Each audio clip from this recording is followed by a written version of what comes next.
வணக்கம் சார். வணக்கம் சார். அஜித் அவர்களுக்கு விருது கொடுத்தது தொடர்பாக தான் தற்பொழுது சர்ச்சை போயிட்டுருக்கு ஒரு புறம்.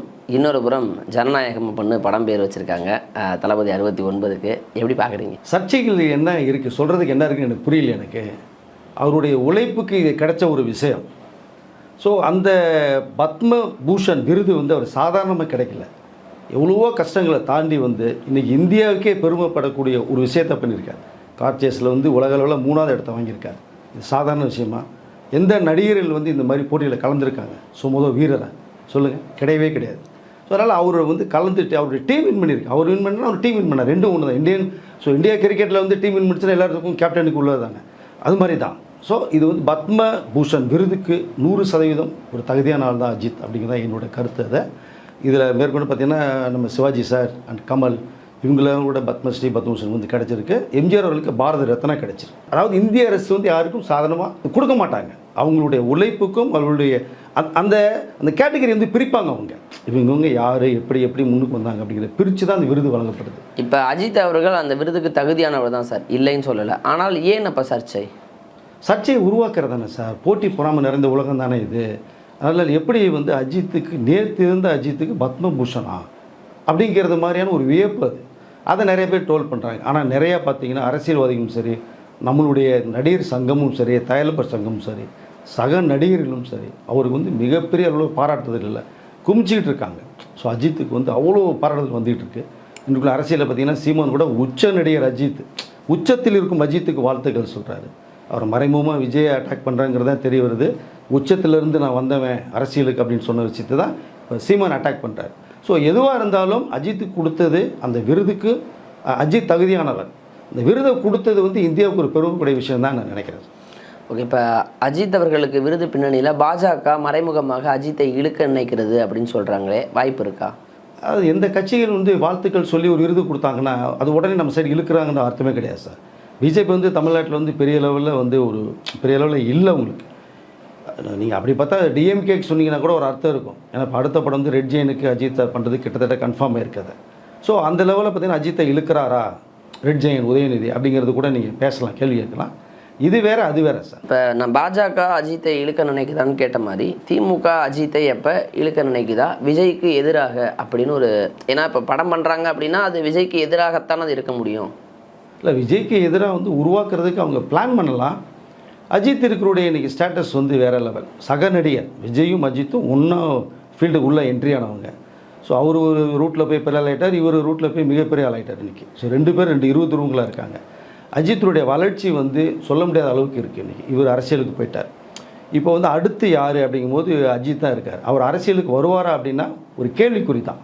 பட் ஆனால் அரசியலுக்கு இழுக்கிறதுக்கான வாய்ப்புகள் நிறைய இருக்குது. இப்போ ரெட் ஜெயினில் அவர் அடுத்த படம் பண்ண போகிறாரு அப்படிங்கிறதுனால டிஎம்ஏக்கு இழுக்கிறாங்களா அப்படின்னா சூழ்நிலைகள் தான் ஒரு மனிதனை மாற்றணும்.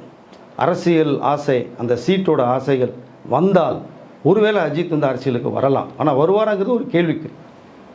இந்த நேரத்தில் ரெட் ஜெயன் எந்த முறையில் அஜித்தை அணுகினார்கள், அஜித் அதற்கு ஒத்துப்பாராங்கிற ஒரு கேள்வி இருக்குல்ல. இப்போது விடாமுயற்சி படத்தினுடைய மிகப்பெரிய ஒரு கேள்வி இருந்துச்சு. படம் ரிலீஸ் ஆகுமா ஆகாதுன்ற மிகப்பெரிய ஒரு கேள்வி இது. அதுக்கு வேண்டிய நிறைய விஷயங்களில் இது ரெட் ஜெயின் மூவிஸ் கிளியர் பண்ணாங்க. கிளியர் பண்ணி February 6ஆம் தேதி ரிலீஸ்க்கான வேலைகள் பண்ணால் வேர்ல்டு வைட் அவங்க தான் ரிலீஸ் பண்ணுறாங்க. ஸோ அந்த லெவலில் அடுத்த படம் அஜித் ரெட் ஜெயினில் பண்ணுனா ஒரு நல்லா இருக்குங்கிறத அவங்களுடைய ஒரு ஃபீல்டு. ஏன்னா அவங்க ரெட் ஜெயின் ப்ரொடியூசர் தானே. அஜித்தும் யார் கூப்பிட்டாலும் படம் எடுத்து ரெடியாக தான் இருக்கார். ஸோ இப்போ அதனால் இப்போ 2 படம் முடிச்சிட்டார். அடுத்த படம் யாருக்கு அப்படிங்கிற ஒரு கேள்விக்குறி இருக்குது. ரெட் ஜெயின் அஜித்தை கூப்பிட்டு லாக் பண்ணுறாங்க. அஜித்து கிட்டத்தட்ட சிக்னல் கொடுத்துட்டார். அவருடைய சம்பளமும் பார்த்திங்கன்னா யாரும் எதிர்பார்க்காத ஒரு சம்பளத்தை பேசியிருக்காங்க. 226 கோடிங்கிறது பேசப்பட்ட ஒரு விஷயமாக தகவல் வருது. இப்போ அஜித் அவர்கள் 226 கோடி ரூபாய் கொடுத்தாலும் ரெட் ஜெயண்டில் நடித்தால் அது திமுகவிற்கு ஒரு குரல் கொடுப்பது போல் அமைந்துடும் அப்படிங்கிறது அவருக்கு தெரியும் தானே? தெரியும் தான். பட் அவங்க டிஎம்கே ஆளுங்கட்சி அப்படிங்கிறதுனால கட்சி சாயம் பூசப்படுமா அப்படின்னு ஒரு கேள்வி தான் வரும் அது. பட் அவர் அவங்க ப்ரொடியூசர் ஆக்டர் அப்படிங்கிற லெவலில் தான் அவர் ட்ராவல் பண்ணுவார். மேபி அதில் அரசியல் வசனங்கள் இருக்குமா, பஞ்சு இருக்குமா, அரசியல் சம்மந்த படம் சம்மந்தப்பட்ட கதையாக இருக்குமா அப்படிங்கிறது இப்போ தெரியாது. அதை ஒரு வேளை, ஏன்னா 2026 மே எலெக்ஷனு. ஸோ இன்னும் கிட்டத்தட்ட 1.5 வருஷம் தான் இருக்குது, நெருங்குது. விஜயுடைய அந்த ஃபாஸ்ட் மூவிங் வேறு லெவலில் போய்கிட்டு இருக்காரு. இப்போ இவங்க யாராவது விஜய்க்கு யார் எதிரி யார் ஆப்போசிட் அப்படின்னு கால்குலேட் பண்ணுறாங்க. அப்போ இன்றைக்கி அஜித் இருக்கார். அஜித்தை தூக்கணும்னா அவங்களுடைய ஃபேன்ஸ் சப்போர்ட் கிடைக்கும். எப்படி 96 ரஜினி கூப்பிட்டு ஒரு வாய்ஸ் ஓவர் கொடுக்க சொல்லி அவர் கொடுத்து மிகப்பெரிய அளவில் வெற்றி பெற்றாங்களோ, இன்றைக்கி வந்து அஜித்தை கூப்பிட்டு அஜித் ரசிகர்கள் மறைமுகமாக சப்போர்ட் கொடுத்தாங்க அப்படின்னா அஜித்தை இம்ப்ரெஸ் பண்ணுவாங்க, நிறைய ப்ரைஸ் பண்ணுவாங்க. ஸோ ரெட் ஜெயின் மூவிஸு டிஎம்கேவும் சரி, இப்போ ஆட்டோமேட்டிக்காக ஃபேன்ஸுகளுக்கு வந்து ஆட்டோமேட்டிக்காக ஒரு இன்வால்மெண்ட் வந்துடும். நம்ம தலையை இவ்வளோ வந்து பாராட்டுறாங்க, இப்படி ஒரு படம் பண்ணுறாங்க அப்படின்னு சொல்லி, அதன் மூலமாக அவர்களுக்கு ஓட் பேங்க் வரும் அப்படிங்கிற ஒரு நம்பிக்கை இருக்குது. மேபி சொல்ல முடியாது, பார்க்கலாம், பொறுத்திருந்து பார்க்கலாம். விஜய் அவர்களுடைய 69வது படம் இறுதி படமாக இறுதி தீர்ப்பு அப்படின்னு இருக்கும், இல்லை நாளைய தீர்ப்புன்னு இருக்கும்னு சொன்னாங்க. ஆனால் படம் பேர் கிட்டத்தட்ட ஜனநாயகமாக அது போன்ற ஒரு டைட்டில் வச்சுருக்காங்க. என்ன காரணம்? அது ஜனநாயகம் இல்லை. ஸோ நீங்களே நிறைய விஷயங்களை பேசக்கூடியவரே வார்த்தையை தவறி சொல்கிறீங்க. ஜனநாயகன் இது வந்து நிறைய தடவை சொல்லிகிட்டே போனோம்னா டக்குன்னு அர்த்தமே மாறுது. இதுக்கு என்ன மீனிங் அப்படிங்கிறது எனக்கு புரியல. ஜனநாயகம்னா கூட அதில் ஒரு அர்த்தம் இருக்கும். இம்மு போட்டால் இது இன்னும் போடுறாங்க ஜனநாயகன், என்ன சொல்ல வர்றாங்க அப்படிங்கிற ஒரு விஷயம் சத்தியமாக புரியல. திரும்ப சொன்னோம்னா இது வந்து விஜய்க்கு ஆப்டான ஒரு டைட்டிலே கிடையாது. அப்போ என்ன டைட்டில் வைக்கலாம்னு நினைக்கிறீங்க? ஸோ என்னை பொறுத்தமல்லி கேட்டோம்னா அவருடைய ஃபஸ்ட்டு ஒரு படம் இருக்குங்க, நாளைய தீர்ப்பு. இன்றைக்கி அரசியலுக்கு வர்றாரு. நாளைய தீர்ப்பு என்னவாக இருக்கும் அது மக்கள் கையில் தான் இருக்குது, விஜய்க்கே தெரியாது. ஸோ மக்கள்கிட்ட போய் ரீச் ஆகணும். அந்த தீர்ப்பு இவருக்கு வந்து இவருக்கு வந்து அந்த தீர்ப்பு ஃபேவராக இருக்கணும் அப்படின்னு ஃபீல் பண்ணால் டைட்டில் ரொம்ப முக்கியமான ஒரு விஷயம். இன்றைய காலகட்டத்துக்கு அவருடைய ஃபஸ்ட்டு படமான நாளைய தீர்ப்பு அப்படிங்கிற டைட்டிலே அவருடைய இறுதி படத்துக்கும் வச்சால் ரொம்ப நல்லா இருக்கிற ஒரு விஷயம். இன்னொன்று நான் சொல்கிறேன், இன்னொரு டைட்டில் கூட ஆப்டான டைட்டில். ஃபஸ்ட் லுக்கில் ஒரு ஸ்டில்லை விட்டாங்க இல்லைங்களா, செகண்ட் லுக்கில் ஒன்று விட்டுருக்காங்க, ஷார்ட்டை எடுத்துகிட்டு பண்ணுறது மாதிரி. இது அப்படியே கட் பண்ணிங்கன்னா எங்கள் வீட்டு பிள்ளையில் எம்ஜிஆர் வச்சுருப்பார் ஷார்ட்டை. பட் அவர் பிடிச்சிக்கிற ஒரு ஸ்டைல் பார்த்தீங்கன்னா வேறு மாதிரி இருக்கும். விஜயை பார்த்தீங்கன்னா அது ஒரு மாதிரி இருக்குது. ஸோ அவர் மக்கள் திலம் எம்ஜிஆர்கிட்ட போய் ரீச் ஆகணும் அப்படிங்கிற ஒரு கனவு இருந்ததுனால் எம்ஜிஆரை வந்து அவரை ஃபாலோ பண்ணணும். எம்ஜிஆர் படங்களில் பண்ண விஷயங்கள் இந்த ஷார்ட்டாக பிடிச்சிக்கிறது ஒரு எக்ஸாம்பிள். நீங்கள் ரெண்டையும் கம்பேர் பண்ணி பார்த்தீங்கன்னா தெரியும். மக்கள்கிட்ட போய் ரீச் ஆனார் எம்ஜிஆர், மக்களை போய் தோளில் கை போட்டார், சந்தித்தார். விஜய் இன்னும் போகணும். போனார்னா அந்த எம்ஜிஆரோட கம்பேர் பண்ணலாது. ரெண்டாவது பார்த்தீங்கன்னா இன்னொரு டைட்டில், ஒரு வேளை நாளைய தீர்ப்பு செட் ஆகலை அப்படின்னா இப்போ இதே ஜனநாயகம்னு வச்சுருக்காங்க இல்லையா, இது ராமராஜன் டைட்டிலாக போகுது. ஒருவேளை ராமராஜன் முன்னால் எல்லா பேரையும் பார்த்தா ட்ரௌசர்னு தான் சொல்லுவாங்க படுது. அதை எந்த படத்தை இட போகிறோன்னா ட்ரௌசர் படம் ரிலீஸ் ஆகிருக்கு போகிறோமாங்க. இந்த ட்ரௌசருங்கிற ஒரு மீனிங் வந்துச்சுன்னா அது காமெடி ஆகி போயிடும் அப்படிங்கிறத தமிழில் ட்ரான்ஸ்லேட் பண்ணல, இங்கிலீஷில் வச்சுருக்கேன், ஜனநாயகம்னு வச்சுருக்காங்கன்னு வச்சுக்கங்களேன், சுத்தமாக கூட. பட் இன்னொரு டைப் வந்து நான் ஆணையிட்டால் அப்படிங்கிற டைட்டில் ஒன்று எம்ஜிஆர் போட்டார். எம்ஜிஆர் நடித்த படம் எங்கள் வீட்டு படத்தில் சாங்காக வரக்கூடிய அந்த முதல் வரி அது. அந்த டைட்டில் கூட இந்த விஜய் படத்துக்கு ஆப்டாக இருக்கும். நான் ஆணையிட்டால் என்ன நடக்கும் அப்படிங்கிற ஒரு விஷயம். ஸோ இந்த அதை நாளைய தீர்ப்பா நான் ஆணையிட்டாலா அப்படிங்கிற 2 டைட்டில் ஒன்று வச்சா நல்லாயிருக்கும் அப்படிங்கிறது தான் என்னுடைய கருத்து. ஆனால் பட டைட்டில் முடிவு பண்ணிட்டாங்க சார். படமும் ஆல்மோஸ்ட் நல்ல விறுவிறுப்பாக ஷூட்டிங் போயிட்டுருக்கு. அதை பொறுத்து பார்ப்போம். இப்போ இந்த 2 லுக் போஸ்டர்கள் வந்தது இல்லையா, இப்போ படம் கிட்டத்தட்ட 2026 தேர்தலுக்கு முன்பாக வெளிவரும் அப்படிங்கும்போது எத்தகைய தாக்கத்தை ஏற்படுத்தும்? அதை நிச்சயமாக வந்து மே 26 எலெக்ஷன் உங்களுக்கு. மே 26 15 மேலே எலெக்ஷனு உங்களுக்கு. இது ஏப்ரல் 14 ரிலீஸ் பண்ணாங்கனால் அடுத்த வருஷம் இதனுடைய தாக்கம் ரொம்ப அதிகமாக இருக்கும். இதில் வந்து நிறைய விஷயங்கள், அரசியல் சம்மந்தப்பட்ட விஷயங்கள் உள்ளே வைக்கணும். இந்த சமூகத்துக்கும் நாட்டுக்கும் என்ன பண்ணுறாங்கிற விஷயத்தை வைக்கணும்.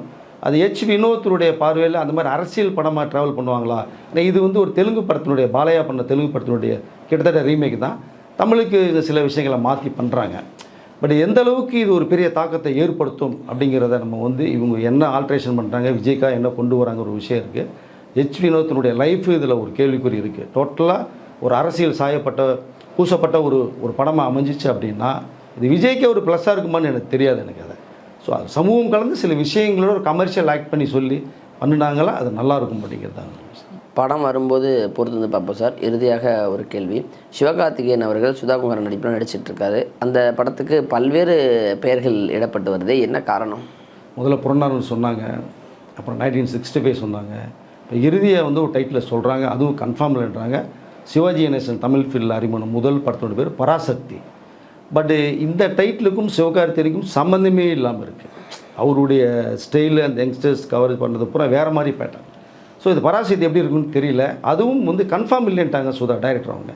ஸோ சிவகார்த்திகேயனுடைய கேரியரில் இந்த படம் ஒரு பெரிய கேட்டகரியாக மாறணும் அப்படிங்கிறது. ஏன்னா அமரனுடைய மிகப்பெரிய வெற்றிக்கு அப்புறம் இப்போ ஒரு படம் வரப்போகுது, இதுக்கு அடுத்தது வரணும்.